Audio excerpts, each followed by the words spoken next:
This is Politics and Media 101. I'm Jeff Browning.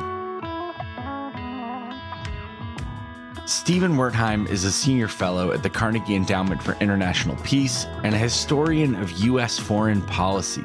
He's an expert on the international order itself, how we came to be here, what U.S. grand strategy is in this moment, and on why citizens should care about it. We talked to him about what's happening in Ukraine right now and how policymakers are responding. As a reminder, like all of our episodes, this is an edited version of a much longer conversation that was taped with live audience questions. For information on how to join us, as well as past episodes, please visit our website, pm101.live. Please also take a second to subscribe on whichever podcast streaming service you're using right now so you don't miss our next episode this Friday, featuring Fred Wellman, former executive director of the Lincoln Project. This interview was conducted by our co-founders Justin Higgins and John Gunnison. Without any further ado, let's roll the tape.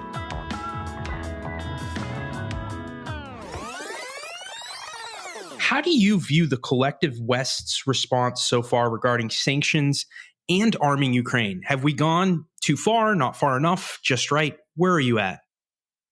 Well, I've been heartened to see an outpouring of support for the Ukrainian people in the West and the way in which in European capitals and on the ground in Europe, people have awoken to the genuine threat that Russia poses to states like Ukraine on its borders, I think has been overdue.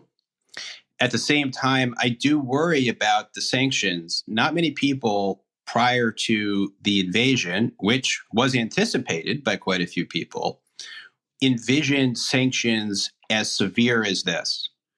So I worry about the kind of gamble that I think we've made in the heat of the moment, where we're almost kind of daring Putin to get more repressive, more totalitarian in the hopes that somehow by crashing the Russian economy and hobbling people across Russia and Central Asia with other ripple effects, something better will emerge. This is just not a strategy that many people were thinking about beforehand because it doesn't seem straightforward how this will lead to a positive outcome. Being where we are, I think it's really important that we use the sanctions in a strategic way. And I think the best realistic resolution to the conflict would involve an agreement, if the government of Zelensky is willing to make it, in which neither side gets all that it wants, but we can at least stop this violence. And as part of that agreement, some relief of the most extreme sanctions, like the sanctions on the Russian central bank, may be necessary. And so I think that is what we should be thinking about as an ultimate destination. But I do worry that Western countries are not in sync as to whether they even desire that outcome and would be willing to put some sanctions relief on the table in order to achieve a better outcome. Stephen, I kind of want to get into your idea about what that kind of settlement, where each side gets a little bit, but not all of what they want, would really look like. So what elements would the West in this scenario have to concede to Moscow to satisfy them enough to end the hostilities? What do you think the shape of this kind of settlement could really be? Well, interestingly enough, we've seen both Russian officials and the Ukrainian President Zelensky himself suggesting some basic parameters and sounding somewhat similar, although of course vague, in what they'd be willing to do. I think a central part of it would be to take NATO expansion, that issue when it comes to Ukraine, off the table. It's something the West is capable of doing, but hasn't done, and I don't think will do. But if the Ukrainian government decides that it's worthwhile to stop the bloodshed and end the bid for NATO membership, then I think it would become politically possible. So I think that's one essential element. And then I think Russia has made clear that it would like some recognition of its annexation of Crimea and likely a recognition by Ukraine of de facto Russian control of the two easternmost so-called autonomous republics in the Donbass that Russia claims are independent states. What exactly would be essential for both sides with respect to the Donbass, I think, is a little unclear. And then sanctions relief might be on the table as well. So, as I describe this, I think it sounds rather similar to the outlines of the kind of diplomatic deal that was discussed prior to the invasion, but obviously didn't happen. So the NATO enlargement element, I tend to think that this is a little bit overstated as a genuine explanation for Russia's behavior. And of course, that the prospect of Ukraine's ascension to NATO is quite exaggerated. We're in a scenario where for the last 8 years, Ukraine have been in a hot war with Russia in the Donetsk and Luhansk Oblast. It's impossible to imagine how, in a situation like this, NATO expansion, including Ukraine, would ever really have been on the table. And surely the Ukrainians knew that, the Russians knew that, the Europeans and Americans knew that. Isn't NATO expansion to include Ukraine, isn't that already off the table? And was that ever really enough to be motivating the situation that we're in right now? Yeah, so I don't think the NATO issue is the only issue driving things. And of course, it's always difficult to read exactly which of the several justifications for their actions that the Russians put forward is most important. But I think we should be careful not to assume that the way Ukraine's relationship to NATO membership looks to us in Washington is the way it looks to the Kremlin. So I think what the Kremlin may see is that NATO declared in 2008 that Ukraine, as well as Georgia, will become members. It intervened in 2014, citing concerns that in the midst of a pro-Western revolution, that then NATO membership, which Ukraine itself had taken off the table in previous years, might then become a possibility, as well as EU membership, which is also important. We shouldn't neglect that. And then since then, the prospect of joining NATO has become much more popular for very understandable reasons in Ukraine in the face of Russia's continued aggression after 2014. And Western countries continue to at least give nominal support to the idea that Ukraine might become a member. In the United States itself, I think the Secretary of State Blinken over the summer expressed his support to Congress for Ukraine's membership in NATO. Now, I think we understand that Ukraine is far, far way a ways from NATO membership. But, I could see the view from Moscow being that, yes, it might not be an imminent possibility, but it's one that they feel strongly needs to be foreclosed in the future. And they don't have any assurances that that will happen. So I think NATO is absolutely a factor in what has brought us to this point, and it will also have to be a factor in any resolution to the conflict that stops the bloodshed of Ukrainians, as opposed to something like a continued terrible warfare that I'm afraid to say probably ends up in a Russian victory or just incredible damage to the people of Ukraine. So I'm glad that you mentioned the EU aspect, and that's something that I want to get to. But first, just to kind of close out this discussion about NATO, I don't really understand what some kind of commitment or promise from the United States to not admit Ukraine into NATO would really mean, why that would really be so valuable. Because, you mentioned the view from Moscow and how Moscow thinks about American promises and NATO expansion. From their point of view, aren't they looking at kind of unreliability of U.S. commitments? Of course, we've seen this repeated pattern where the United States makes a commitment or enters into an agreement and then undermines it or withdraws from it, like we saw with the JCPOA, which we saw with the Paris Climate Agreement, which we've seen with things like UNCLOS and the ITO. It's a very repetitive pattern. And we know that this incredible whiplash can happen from one administration to the next.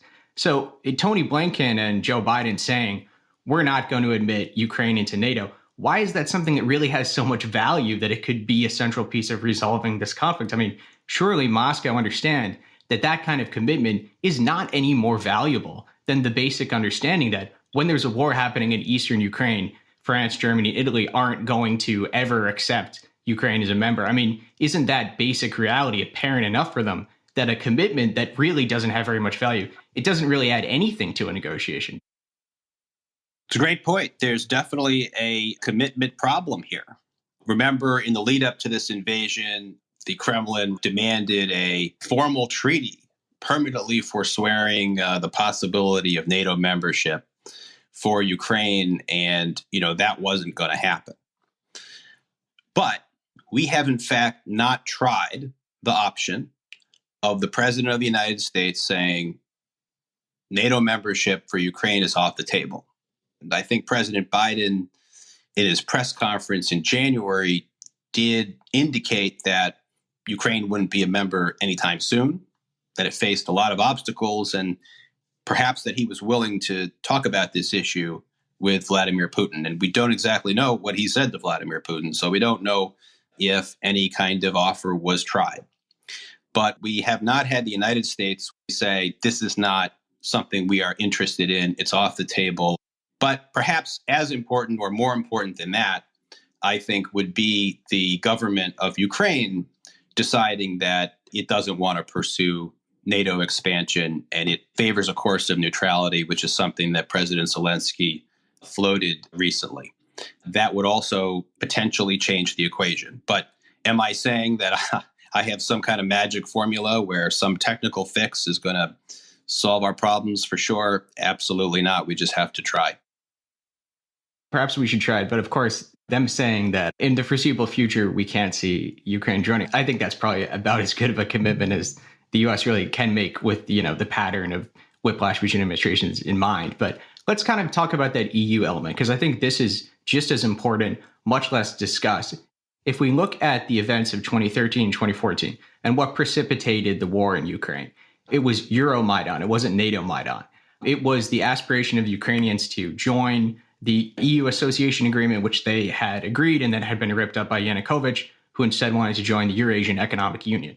And I think that it's important to recognize that these are mutually exclusive options because a country can't be part of a customs union with two different territories. You can only have one common external tariff. So either you're in an EU customs union, you're trying to integrate with the EU even without necessarily being a member, or you're in the Eurasian Economic Union. It's one or the other. And this is what precipitated Putin's annexation of Crimea and the war in the Donbass, and now this. So clearly, this is a huge factor behind what Putin is doing. I think it reveals that perhaps there's more of an imperial or colonial or economic agenda than one that's about NATO. But if we're talking about the shape of some kind of settlement that would satisfy both parties, I mean, in this scenario, what is going to happen with Ukraine's trade policy? Because you can't be part of these two territories. You can't be in an EU customs union with an association agreement and in the Eurasian Economic Union. So if this kind of settlement is going to satisfy Moscow, will Ukraine be able to control its own trade policy? And what will that look like? Do we have an idea for what that will be? Because obviously it has to be part of a settlement. This is what precipitated the entire conflict. Wonderful question. I do think that Ukraine's relationship to the EU has not been nearly as central in the expression of Russian concerns and demands over the years as has Ukraine's relationship to NATO. And so this is not one of the things that has been emphasized in the outlines of what a settlement would look like and would like to see it, as we've seen in recent days. I think when we think about the factors at work here, now I'm a historian. I think all of our attempts right now to make sense of what is causal, what is most important, what is secondary, what is tertiary, these are very provisional. I want to see the archives in 20 years if we can ever get a hold of them. We have to be careful to not sort of separate variables too finely, because the EU itself also involves a defense commitment that is very similar to the commitment, at least on paper, of NATO's Article 5. And in the reaction to this invasion, We've seen European capitals suddenly awaken to the danger Europe faces and do things like commit to spend 2% of GDP on defense in the case of German Chancellor Scholz. So the EU itself, the character of the EU, is actually changing in real time and increasing the salience of the defense component in addition to the trade component. So I suspect that a kind of neutrality pledge, if this is where we end up on the part of the Ukrainian government, yes, it will have to address both NATO and the EU in a comprehensive way. But with respect to just the trade parts, my sense is that there might be more flexibility on the part of Russia. Doctors, teachers, and students are picking up arms in Ukraine, training and preparing, not just for a Russian invasion, but the insurgency that could follow. Jen Psaki responding that Putin's fears were disingenuous. When the fox is screaming from the top of the henhouse that he's scared of the chickens, which is essentially what they're doing, that fear isn't reported as a statement of fact. We would not characterize what we're seeing as de-escalatory. And for now, there is no end in sight, no sense of when or how this ends.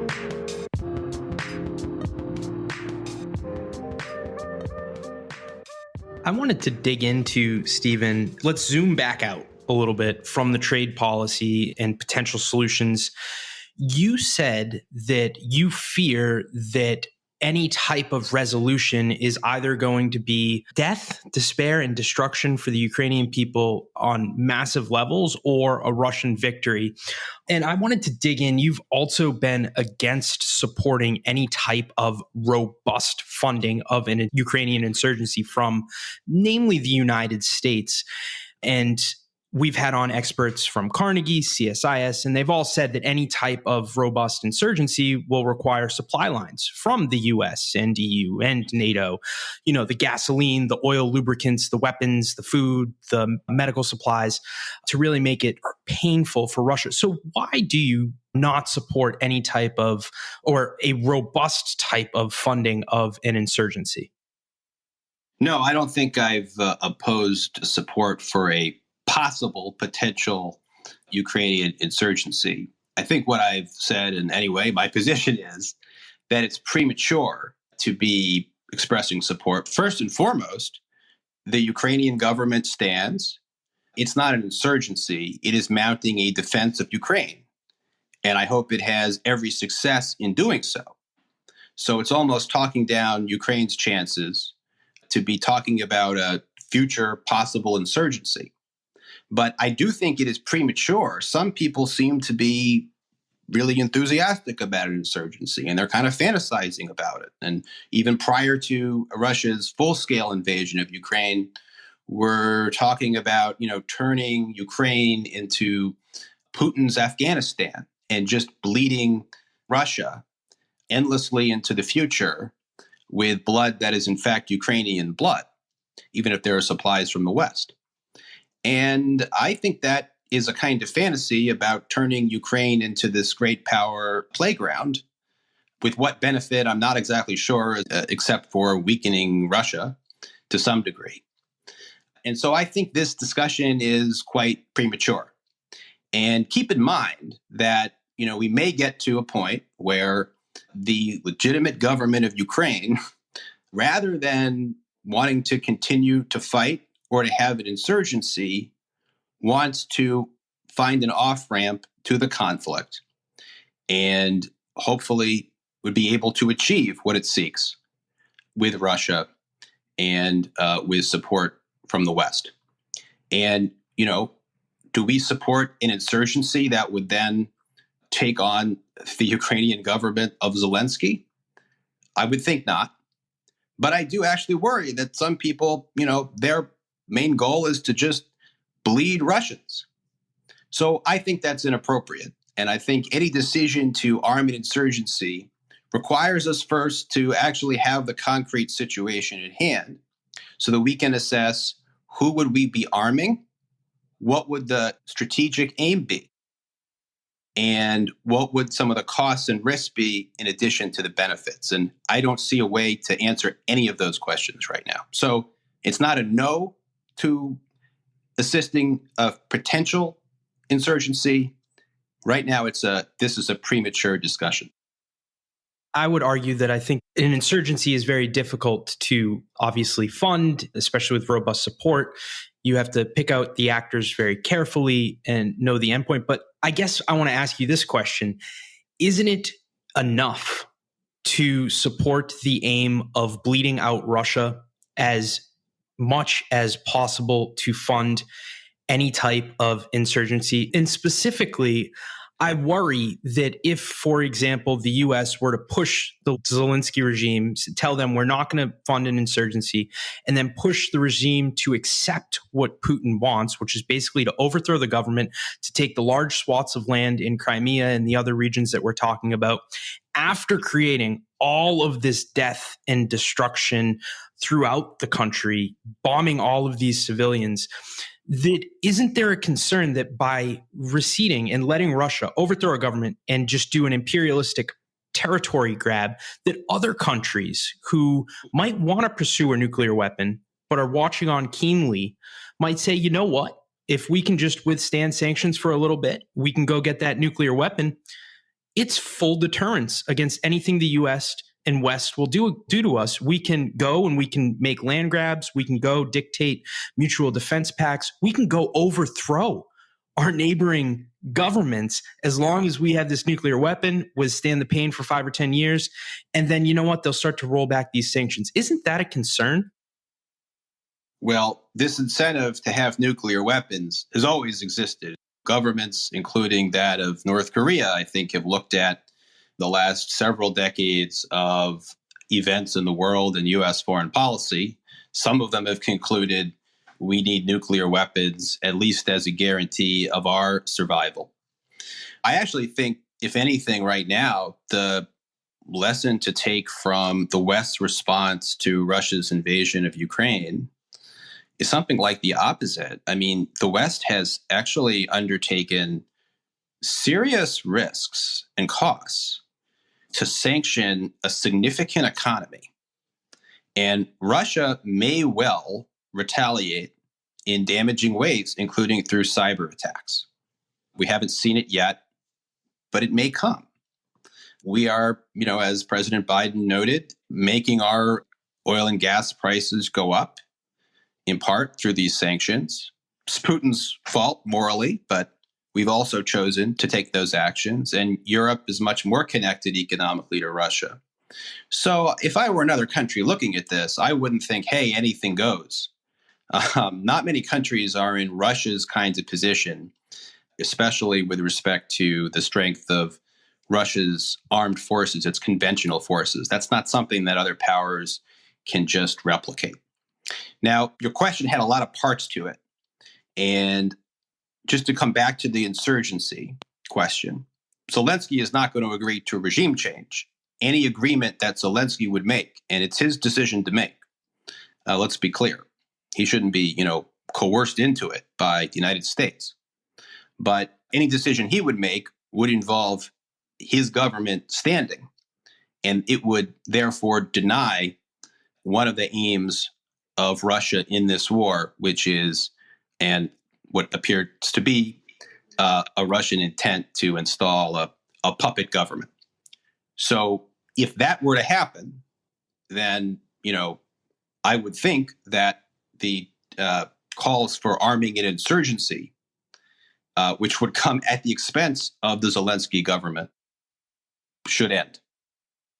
Stephen, you talked about the West's response and kind of the strength of the West's response in regard to sanctions. But also we've seen this new surge of interest and support for enhanced European defense. And you've commented about how this presents a real opportunity to rebalance the way that the U.S. European Atlantic alliance works. And you've commented on this too. There's this really interesting kind of paradox where the U.S. administrations keep asking the European countries to do more, but then when it appears as though the European countries are ready to kind of take the leadership on decision making or strategic autonomy, the US gets a bit skittish. So we're asking them to do more, but then when they appear ready to really kind of take the reins, we get uncomfortable. And right now, it seems like we're at a crossroads here, and there's an opportunity and also a risk. So on one hand, the increased interest and salience of European defense and consciousness of European defense could be an opportunity for that kind of rebalancing to really happen, to kind of give the keys to NATO over to some of the EU countries or European countries like Norway that aren't part of the EU, and for the US to kind of pursue this rebalancing towards the Asia Pacific. But then on the other hand, in the short term, there's obviously much more US consciousness about the importance of European security, new US public and media interest in European security, new commitments of forces to Eastern Europe, new supplying of weapons to Europe. So in a way, that could actually set back their kind of rebalancing that there's also an opportunity to pursue. So how do you kind of view this right now? Which of those two paths do you think that we're more likely to go down based on your understanding of the way that the current government are kind of looking at this situation? Well, another wonderful question. I think broadly speaking, these are two plausible outcomes. All of them involve European defense strengthening in light of the increased threat from Russia. It's a threat that's increased because we've now seen Russian intentions become more aggressive and the Kremlin's appetite for taking risks increase, not that Russian capabilities have increased. So I would say the more likely, if I'm putting money on an outcome, more likely the United States strategic problem will get worse insofar as it will, continue to take the lead in European defense. It will encourage Europeans to do more in their own defense, but not at the price of displacing the United States. And therefore, the U.S. military role in Europe essentially increase in terms of the costs and risks. And because of the increased risks from Russia, that makes our strategic burden go up. And the China problem isn't fundamentally changing either. Most likely, I think, we see a path that Bob Gates, for example, outlined in the Washington Post recently, in which the U.S. pursuit of great power competition against China and Russia simultaneously intensifies. I worry a lot about that outcome, and many people, including in the Biden administration, do too, because we should have some, I think, real doubts about whether the United States will have the capability and the will in the medium term and the long term to be effective in defending both Europe and Asia. What I think would be a better path, and I think a reasonably realistic one, would be to seize on the European awakening and try to effectuate not an instant transition by any stretch, because it is correct for the United States to bolster the eastern flank of NATO in this crisis and for some time after the crisis. But I think we need to be really candid with Europeans about our own limits in the future. Those limits come from American politics, where Donald Trump could very well be the next president, and it's not very clear how he would act in a crisis like this or in a contingency in which Russia and NATO forces had a direct clash. Then perhaps more profoundly, I think it's unclear whether the United States can really up its defense spending to the degree that may be necessary if the United States is taking the lead in deterrence against both China and Russia. And so I think this is a good moment to have these frank conversations with Europeans who I think really are rethinking their assumptions about European defense and are actually building on steps that have been taken since 2014 and 2017 as well. And it appears that the public sentiment in a lot of these European countries is all for taking that step forward, maybe following what the French have been saying for it feels like 3 decades now, and working towards that strategic autonomy. But Stephen, we touched on it earlier. I wanted to just really hammer it home with specifically China and what you think they're viewing of everything that's going on, and specifically stuff we've already mentioned, the cohesion in the West, the strong sanctions in the West, the increase in defense funding. I think I just saw today, along with Germany going over 2%, it's Denmark and Sweden as well have announced that they're going over 2%. Is this presenting a stronger U.S. global presence than maybe Beijing had previously assumed? And is this any type of united front, maybe a stronger deterrence against military action, albeit, however, unlikely in Taiwan in the future? It's very difficult to say how Beijing is reading these events. And, as you were speaking, I was thinking, you could see the logic going in either direction for Beijing. The more that the United States and Europe are focused on Russia, the more of the U.S. defense budget and planning and attention goes into Russia. That may be a welcome outcome as far as China is concerned. So rather than being impressed with, look at the backbone of the West that has suddenly sprung up, some in Beijing, at least, I'm sure, are seeing something of an opportunity in China. So it's really hard to say. Of course, I think the interesting question is exactly how the Chinese-Russian relationship will play out, and just how much Vladimir Putin will need from Chinese President Xi in order to stave off serious economic problems. I think that Taiwan is really essentially unconnected to these events, and I think China has its own timetable, which is a very, very long one, for seeking to eventually reunify with Taiwan. I don't think it's an issue that they will force unless they feel that they are forced to do so. But there are some worrying signs here. I mean, if the United States were to get into a shooting war with Russia in Ukraine, I'd be concerned about the signals that would send to Beijing. I'm not saying it would fundamentally overturn the calculus of the Chinese government, but I'd be concerned about those signals. I mean, on the one hand, U.S. capabilities in the short term would be focused on a very scary war with Russia. And on a broader level, the United States had made pretty clear, as we've talked about over decades, that it was not going to, in fact, admit Ukraine into NATO and make a guarantee to come to the defense of Ukraine.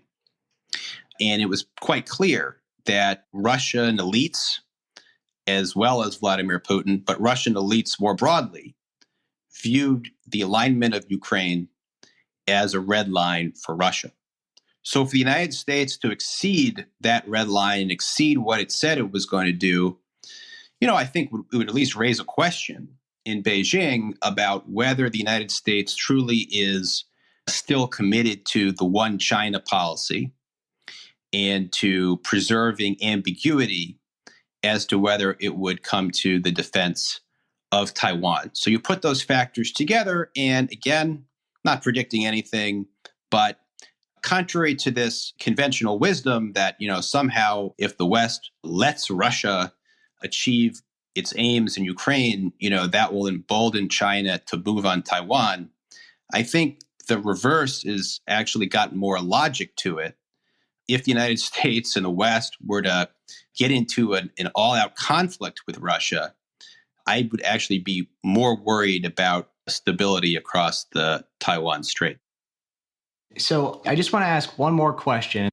So in the American and English-speaking foreign policy landscape, we've got these kind of familiar camps of thinkers. We've got the realists and the restrainers and the liberal internationalists and the neocons and the isolationists. And these are always a bit roughly drawn.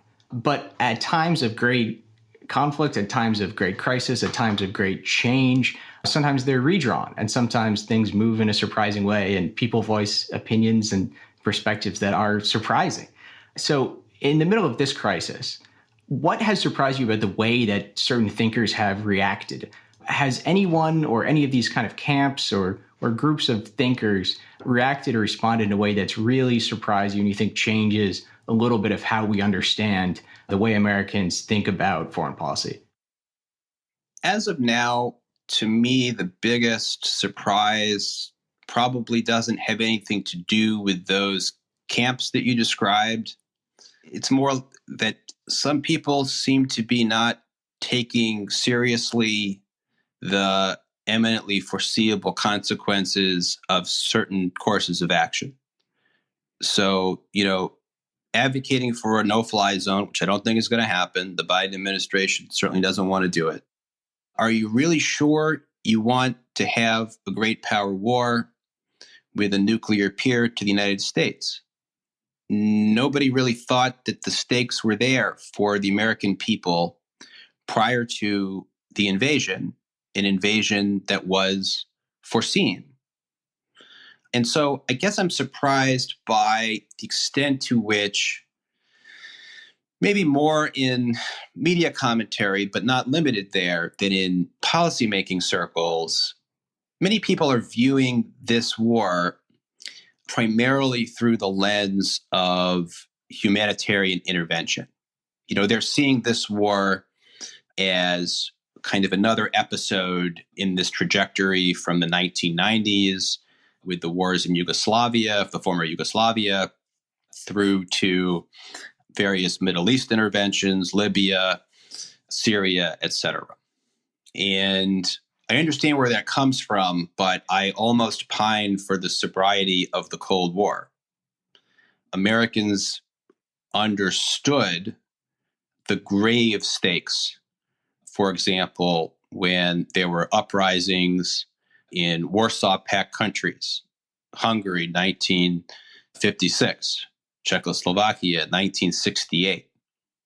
So I've been kind of concerned by how much this temptation to get into an all-out war with Russia, how much it exists, even if I still think the probability is quite low. Now, of course, I completely understand, and I'm part of the wave of sympathy and support for the Ukrainian people and mounting a resistance that nobody saw coming.